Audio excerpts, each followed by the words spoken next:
Here I have Huawei Nova 10, and today I'm going to show you how to change slow motion speed in camera on this device.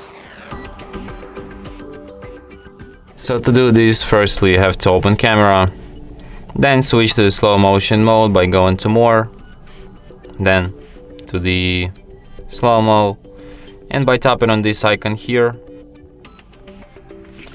by tapping on this icon here, they are very similar.